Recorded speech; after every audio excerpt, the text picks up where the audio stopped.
The bomb was already counting down when Jake Morrison realized he had exactly 4 minutes to save 300 lives. But here's what no one knew. This wasn't his first bomb, not even close. Because 12 years ago in Iraq, Jake had a very different job, and today his past was about to save everyone.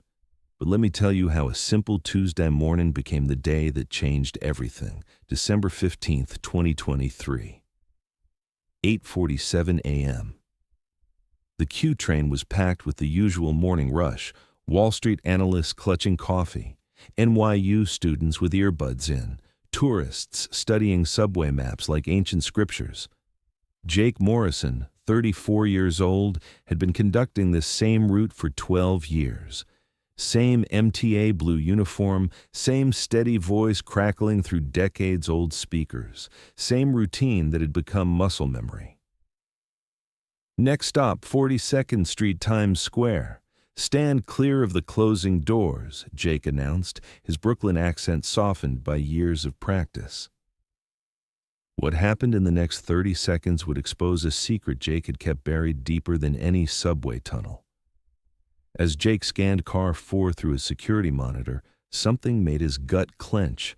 A black JanSport backpack, sitting alone in seat 27B, no owner visible. In 12 years of NYC subway work, Jake had seen thousands of abandoned bags, usually forgotten gym clothes left over lunch or someone's laptop. But this one was different. This one had a sound. Tick, tick, tick. And that's when Jake's hands did something that would have confused every passenger, but saved all their lives. Jake's hands didn't shake. They didn't hesitate. Instead, they moved with the precision of a surgeon and the speed of a man who'd done this 247 times before. His left hand instinctively reached for tools that weren't there. His right hand started the mental timer that had never left him. You see, before Jake Morrison conducted subway trains in New York, he had conducted something entirely different in the deserts of Iraq. But the passengers reading their morning news had no idea they were sitting 30 feet from the most dangerous man on that train. Staff Sergeant Jake Morrison, 82nd Airborne Division, Explosive Ordnance Disposal, EOD. For 3 brutal tours in Fallujah, Jake's job description was deceptively simple. Find the IED, disarm the IED, live to see tomorrow. He'd successfully defused 247 improvised explosive devices. 247 times he'd played chess with death and won, until bomb number 248. That one changed everything. That day in Fallujah broke more than just his spirit. But today, 12 years later, those same skills would be the only thing standing between 300 innocent people and obliteration. Jake's internal chronometer activated automatically. 3 minutes, 42 seconds visible on his watch, but his mind was already calculating blast radius, structural damage, and casualty estimates. Subway car length, 75 feet. Passenger density, approximately 40 per car. Evacuation time under panic conditions, 6 to 8 minutes. The math was simple and terrifying. His voice came over the intercom, steady as a heartbeat. Ladies and gentlemen, we're experiencing a minor signal delay ahead. What he did next violated every MTA safety protocol in existence, but it was the only way to keep them all alive. Jake's combat brain mapped the entire train in seconds. Car 4, middle section, blast epicenter. Cars 1-3, front evacuation route through operator's cab. Cars 5-6, rear evacuation through emergency exit. But the device placement meant the explosion would accordion the entire train into twisted metal. Unless Jake used a technique he'd learned from the most lethal bomb maker in all of Anbar province. A technique so dangerous that even thinking about it made his hands shake. Fallujah, Iraq, March 15th, 2011, bomb number 248. Jake had found the device rigged under a school bus, 30 Iraqi children inside, ages 6 to 12.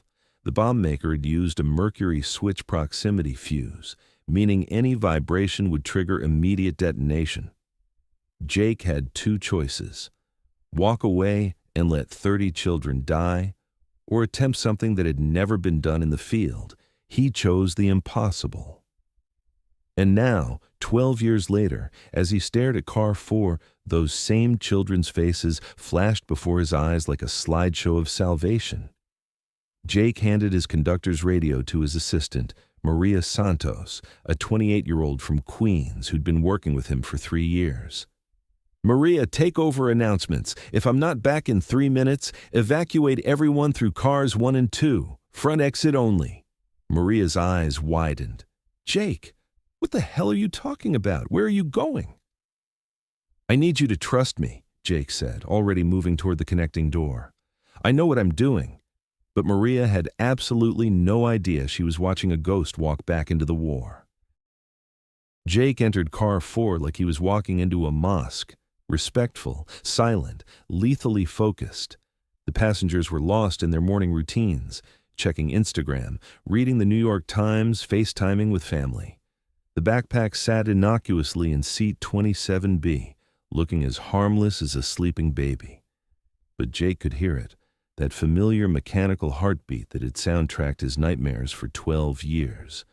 Tick, tick, tick, and when he unzipped that backpack, what he found made every drop of blood in his body turn to ice water.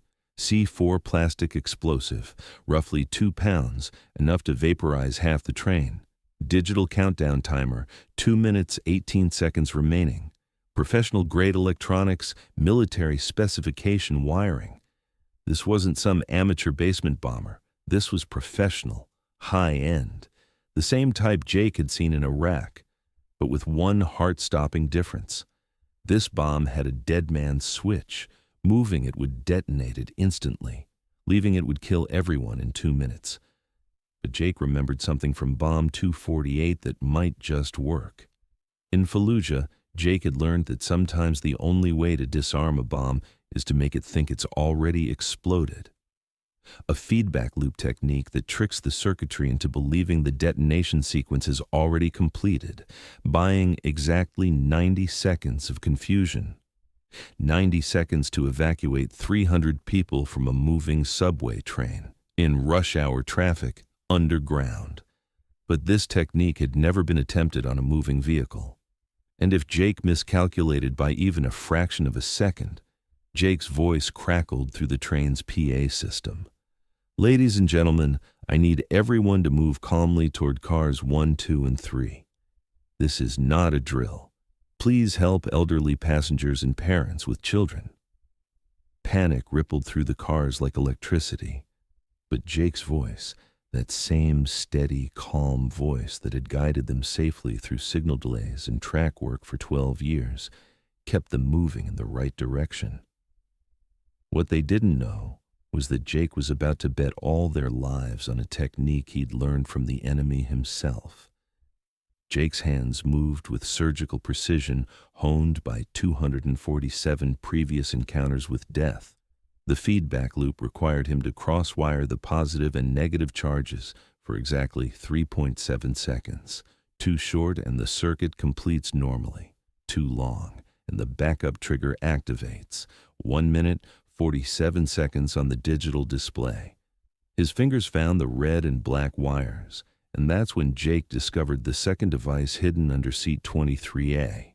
Another backpack, another timer.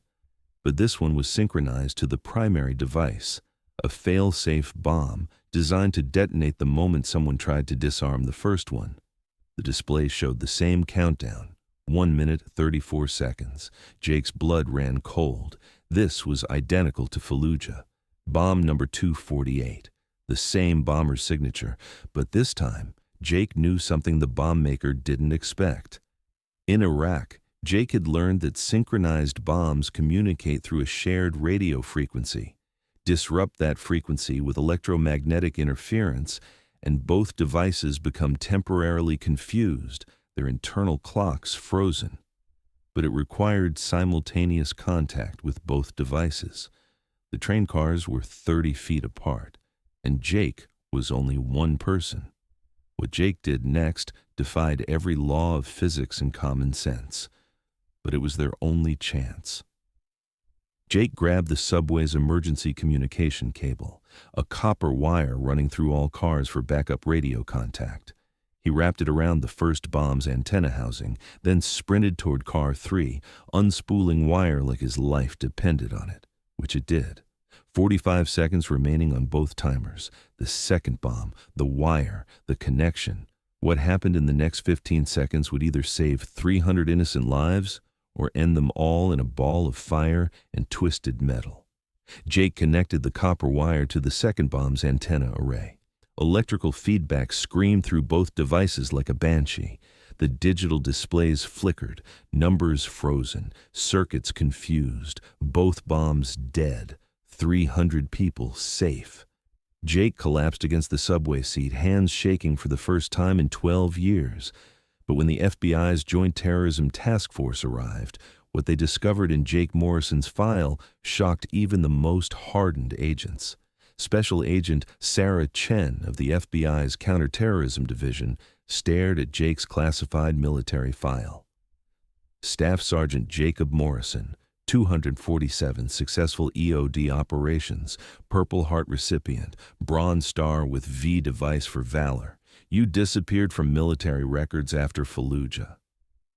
Jake nodded quietly, still wearing his MTA uniform. I came home, started over. Why subway conducting? With your skills, you could have worked for any 3-letter agency. Jake's answer would forever change how everyone in that room saw the meaning of service. Because, Jake said, looking out at the subway platform where passengers were reuniting with their families, every single day I get to move people safely from where they are to where they need to be. After what I saw in Iraq, after watching good people die because I wasn't fast enough, that matters more than anything. Agent Chen closed the classified file. The president wants to personally thank you. Jake shook his head. I'm good here. This is where I belong. But what Jake did next proved he was more hero than anyone could have imagined. 3 days later, Jake Morrison was back on the Q train. Same MTA uniform, same route, same calm voice over the crackling intercom. But now, every passenger who boarded knew they weren't just riding with any conductor. They were riding with the man who'd saved 300 lives in under 4 minutes, using skills nobody knew he had. And that's when Jake noticed something in car 5 that made his warrior instincts kick into overdrive. Another backpack, unattended, same seat position as before. But this time, Jake didn't feel fear. This time, he smiled. Because some jobs never really end. They just change venues. And some warriors never really retire. They just change uniforms. And as Jake walked calmly toward car 5, every single passenger on that train knew one thing with absolute certainty. They were in the safest hands in all of New York City. Jake Morrison, subway conductor by profession, bomb disposal expert by necessity, guardian angel by choice, because some heroes don't wear dress blues, they wear MTA uniforms, and they keep riding the rails, protecting strangers, saving lives, standing watch, one stop at a time, one day at a time, one bomb at a time, forever, stories from the shadows, where ordinary uniforms hide extraordinary heroes.